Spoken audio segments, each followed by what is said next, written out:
Howdy, my name is Garen Tyson, and I work on protocol here at the Stellar Development Foundation. Today, I'd like to talk to you about how smart contracts are built better on Stellar, and talk about the state bloat issue in particular. The state bloat issue is something that affects not only the Stellar network, but all public blockchains as a whole. The issue is that any transaction can write state to the blockchain. Whenever a user submits a transaction, they pay a one-time fee for the storage that that transaction will use. Once that NFT or token balance or smart contract code or any other state has been written by that transaction, it must be maintained permanently by every validator on the network, and it cannot be deleted. Over the years, the amount of state the validators need to store just continues to increase and increase and increase. This means that the network is more expensive to run for validators, as well as decreases the performance in the transactions per second, or the TPS that network can produce. And so the solution to the state bloat problem is State Archival. What State Archival does is that instead of having a one-time fee for storage that has a reoccurring cost for the network, it charges what we call rent. Essentially, rent is a reoccurring cost for maintaining storage space on the ledger. This means that every entry, whether it be an NFT, a token balance, or even the smart contract itself, needs to pay rent to stay live on the network. Now, if that rent runs out, the entry is evicted. This means that the entry is actually deleted from the validator and is what we consider archived. If an entry is archived, it cannot be used in any transactions. But don't worry, even if a piece of information has been archived, it can always be restored and added back to the ledger, at which point you can use it for transactions again. Now, this is a pretty new concept. Stellar is actually the first blockchain to implement State Archival. And so today I'd like to talk to you about how it works, as well as walk through some of the questions that we get about this new protocol. So let's get into it. Okay, so let's get into it. Now, before talking about the user interface and how developers and users actually interact with archival proofs, I'll begin by discussing the actual protocol and how it works at the validator level. So here we have a diagram of how a Stellar validator works. We have the actual local validator database here on the left, and then on the right, we have history archives, which are snapshots published by all Tier 1 validators. So here we see our validator has two different sections. We have the section of live entries and the section of archived entries.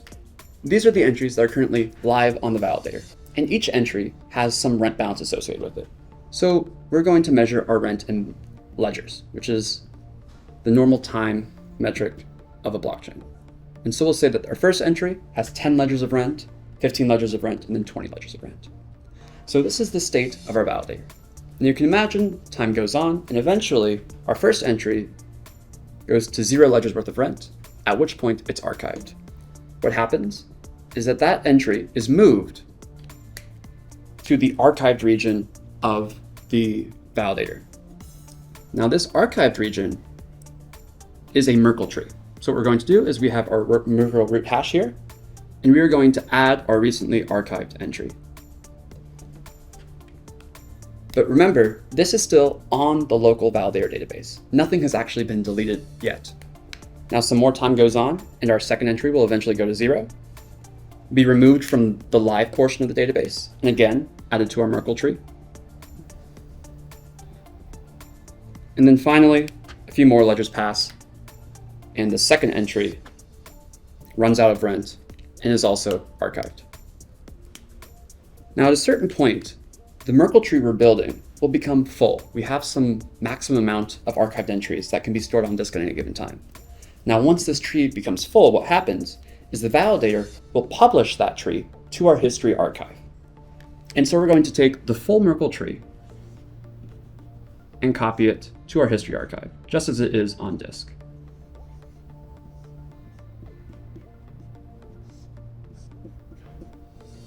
After the Merkle tree has been copied to the history archive, it will get deleted, and these entries will actually get dropped from the local validator database, with the exception of this Merkle root. The Merkle root will then be persisted and stored permanently, at which point the process starts over again. And so we will initialize a new Merkle tree that's empty with a new Merkle root. And this process just continues. And so what we have is in our history archive, we have a set of immutable Merkle trees that each contain some region of archived entries, and the root of each immutable Merkle tree is stored on the validators. What that means is even though the archived entries aren't stored on the validator, because the validators store this Merkle root, validators are able to verify and prove that entries are correct whenever they are restored and added back to the network. So how is an entry restored?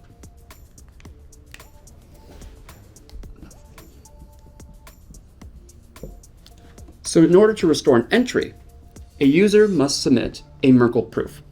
What that looks like is that the user will go to the Merkle tree stored in the history archive and then generate a Merkle proof of inclusion, which is just the path and all of its neighbors of the entry being proven. So let's say that we want to prove the entry E2. What we'll do is just include the path and its neighbors to the Merkle tree. Now this is a very small Merkle tree, so the path is actually the entire tree, but you can imagine in a much larger Merkle tree, this will only be a small subset of the tree.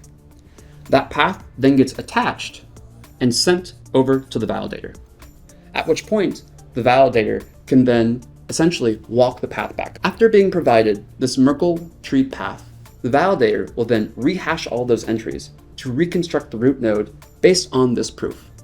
After reconstructing the root node, it will compare that to the root that was saved in the local database. And if those two roots match, then by cryptographic guarantees, we know that the entry being proven, E2, is correct.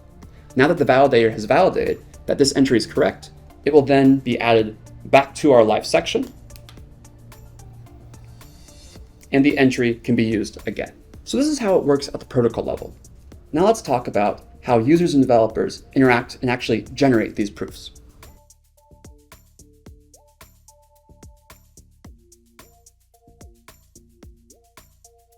So now that we've talked about how the actual proofs work at a protocol layer, let's talk about how the ecosystem interacts with these proof systems. So here we have the same diagram that we had before, but instead of zooming in on one particular validator, we're looking at the tier 1 validator set, the history archives, as well as our off-chain RPC providers. So here you see that we have one live non-archived entry, E0, and this same entry is replicated on each of our validators. Eventually, this entry will run out of rent, at which point it's archived. After it's archived, it's deleted from all the validators and then stored again in our Merkle tree in the history archive. This is the same diagram as before, but we just have multiple validators. So you can see, even though some system still needs to store the archived information, you can have less copies of it in the history archive.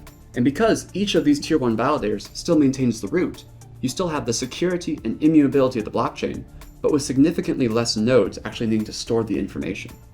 Additionally, the history archive is an immutable data store, so you don't have to update it. This means that you can store these archived entries in the history on inexpensive, cheap hard drives, as opposed to validators that need to constantly update their databases as they're executing transactions, meaning that they have to use much more expensive NVMe drives.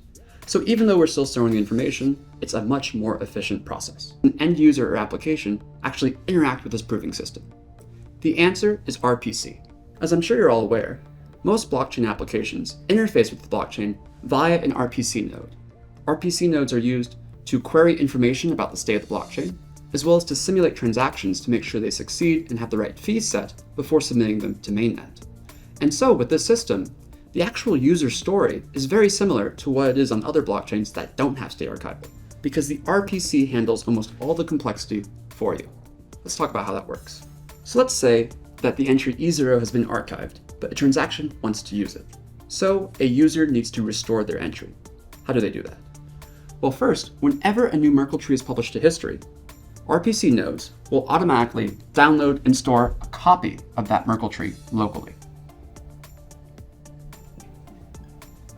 Now, once the RPC node has the copy of that Merkle tree, it can then use that to automatically generate all the required proofs for a transaction. What this means is that whenever a user or developer goes to simulate a transaction at the RPC endpoint will automatically detect what archived entries that transaction requires, and then generate the proofs for that entry without any sort of user intervention. This means that almost the entirety of the State Archival system is abstracted away and handled via this RPC simulation endpoint. But this goes beyond just transaction submission. Because the RPC nodes have a local copy of this archival Merkle tree. In addition to simulating transactions, they can also execute queries about archival information. This is important for user-facing dApps and other blockchain applications. Now imagine you have a wallet application that shows a user their current balance. Imagine user has a 10,000 USDC balance, but one day that balance is archived and is deleted from the validators. If all of a sudden that USDC balance showed as 0 in the wallet, the user would be, understandably upset. Now, there might be a way to show the user, oh, this is actually archived, your information, your money's not gone, but it's just a poor experience overall.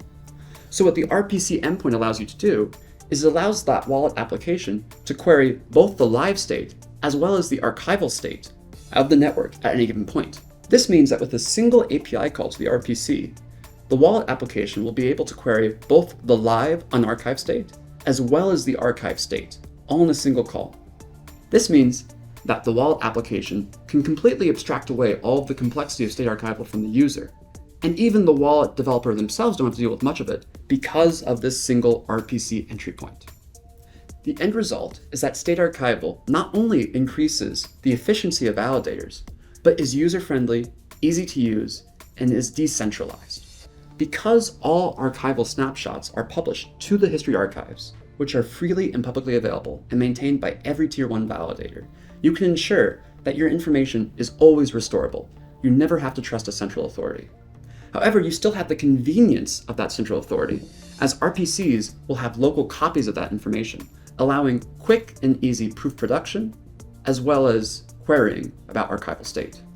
The end result is that for most developers and users, they won't actually be able to tell outside of paying for rent that State Archival is enabled.